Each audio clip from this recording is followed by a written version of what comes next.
Greetings, English 100 students.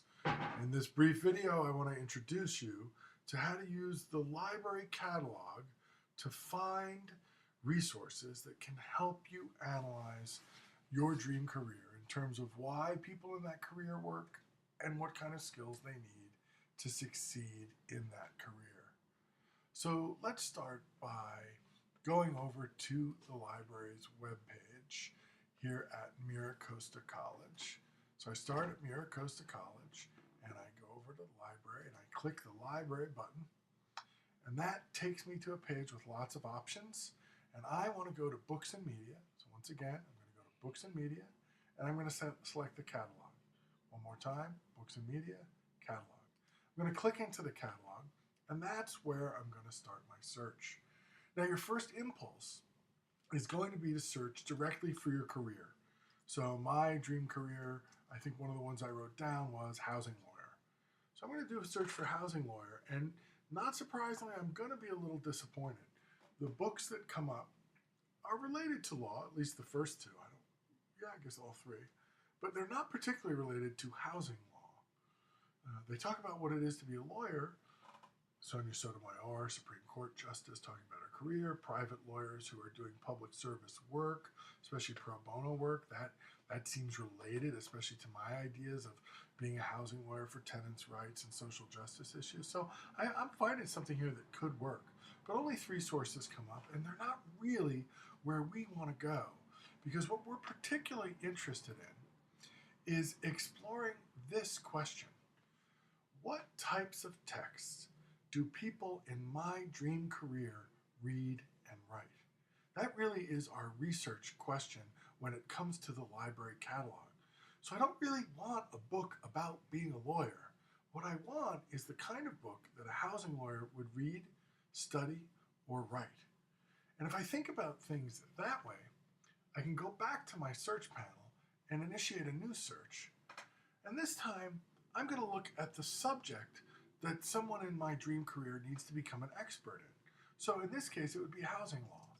So instead of doing a search for housing lawyer, I'm going to do a search for housing law this time, because that's the field that a housing lawyer needs to be an expert in. That's the field that they need to read in, study, and hopefully one day even write in. So I'm going to click everything under housing law, and you're going to see that a more interesting list pops up. And by the way, not always immediately. The first 2 items up here, they're not particularly helpful. But once I get down to about, 6, 7 sources in, suddenly I get something really interesting. Saving the neighborhood, racially restrictive covenants, law, and social norms. Oh, now that's interesting. That's related to being a housing lawyer. I'm going to scroll down and see what else I can find. Oh, look at this. There's an interesting book on homelessness. Homelessness would be a major area of expertise for a housing lawyer, especially someone who's interested in tenants' rights, social justice like I am.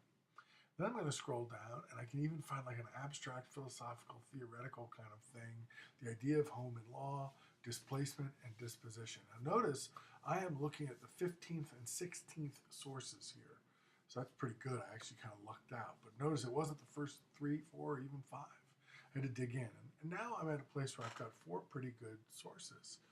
And what's interesting is several of them are electronic. I can click here and I can look at these resources from home. So I can go in and check out the table of contents, look for interesting passages, look for interesting quotes. But this book, Homelessness, I'm going to have to go into the library to take a look at. And that's an important thing to remember about library research. You're going to need time to actually go in the library. The other benefit of going into the library, it's easier to get immediate feedback from a librarian. And they can be really helpful resources. And then number 6, that one, it turns out, is electronic. So 3 out of the 4 books that interested me were electronic resources that I can check right here in the library catalog. So as you can see, making a shift from a book about the career to the kind of books, the types of texts that people in my dream career read and write can really be helpful. One of the things that we also saw right here is that the first search almost never finds what you need. And this is one of my most important research rules. I have others that I'll be talking to you about throughout the semester, but rule number 1 is the first try almost never gets you what you want. Research is an art, not a science, and you have to try different things. And you may need to reach out to a research librarian to help you correctly define your terms. And you may need to measure the quality of your research, not in minutes, but hours. These are challenging, daunting concepts, I know, but when you can take on the complexity of research and become a good researcher, you really situate yourself in a great place for your education and for your professional life, where good research skills are highly valued. So once again, instead of saying, I'm looking for a book about this career, ask yourself, what kind of professional expertise do people in my dream career need? What do people in my dream career need to become experts in? The answer to that question will get you closer to the search terms that will help you find books that you can actually use to help you write this paper, to help you answer the questions, why do people in this career do this work, and what skills do they need to do it effectively? And the books that answer this question about expertise will be the books that help you understand the skills that are needed and give you plenty of material to incorporate into a paper about those skills. Hope this video helped a little bit. I'll see you out there in the class.